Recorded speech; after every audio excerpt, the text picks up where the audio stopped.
Ako si Boss PD at nandito tayo ngayon sa Kapalong, Quezon Province. Pinamamahayan na ito ng masasamang espiritu. So may mga ligaw na kaluluwa. Kung nagtatayuan ng balahibo ko. Kita niyo mga kulay, nakatayo ng balahibo ko.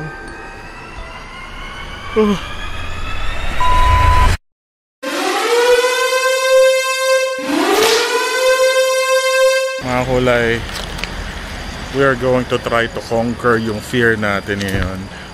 Sobrang nakakatakot, nakakanginig ng balahibo. Walang kailaw-ilaw dito.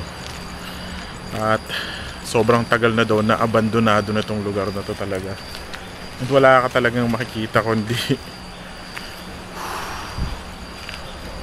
nakakakilabot.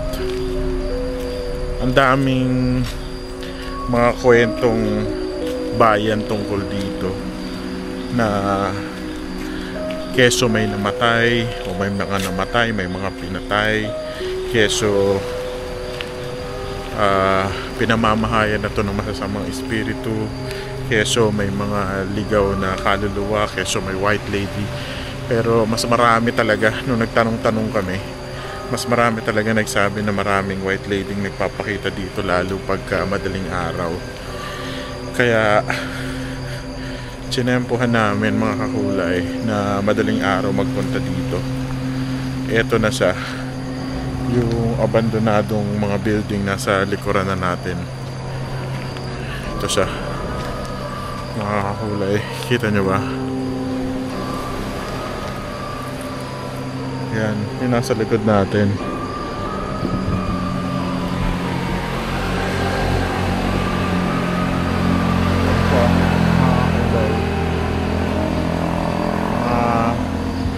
Ruins, parang mga ilang daang taon na nakalipas, ganun nakaluma yung structure dito. At kung makikita nyo mga kakulay, talagang walang nagtatangkang pumasok at saka mag-explore ng lugar, kasi nga talagang kinakatakutan to ng mga lokal. Silipin natin yung isa pang bahay. May isa pang bahay dito na talagang kahindik-hindik na yung itsura. At nilagyan na ng karatula ng gobyerno kasi bawal na talagang i-explore dahil nga marami na talagang hindi kaaya-ayang nangyari. Ayan siya mga kakulay. Kinikilabutan ako.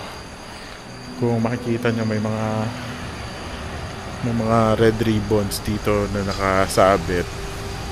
Yan yung alay nila.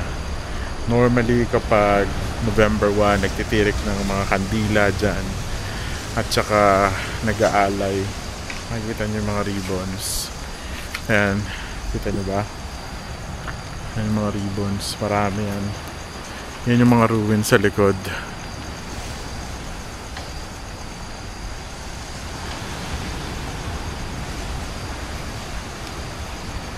Tapos kung mapapansin nyo mga kakulay, kung naririnig nyo yung agos ng tubig, kasi dagat na yung likuran niya. Marami na raw talagang sumubok na mag-ikot dito para hanapin yung mga ligaw na kaluluwa, pero lagi silang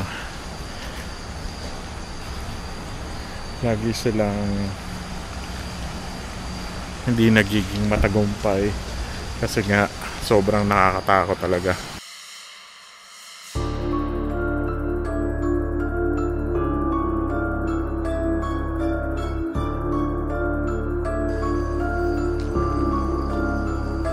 So mga kulay, inigot natin yung ruins at talagang kahindik-hindik yung mga sumisit-sit sa paligid.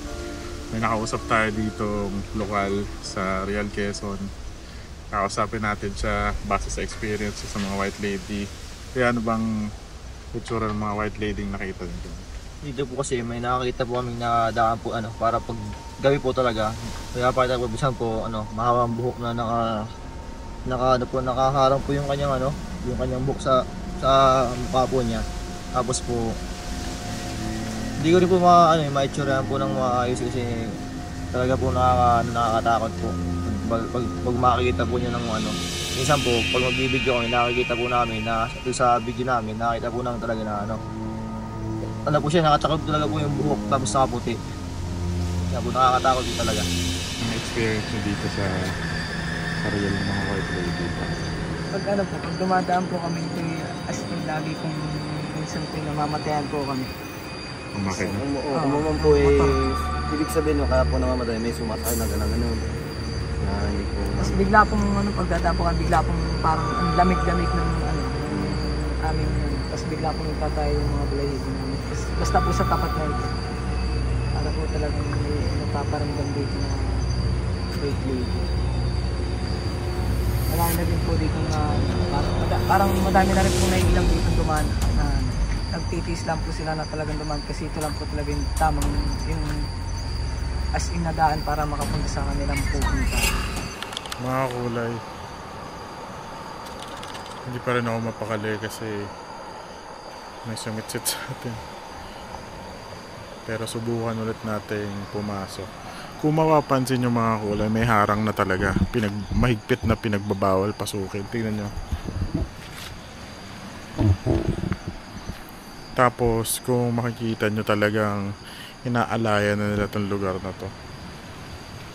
So mga kulay, try natin ulit kung mga kulay, try ulit natin kung magiging successful tayo second attempt.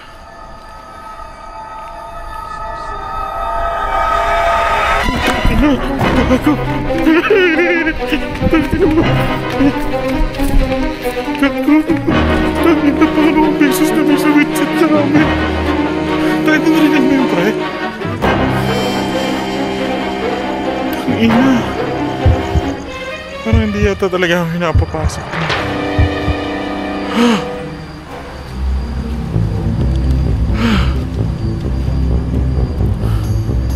Mga kulay.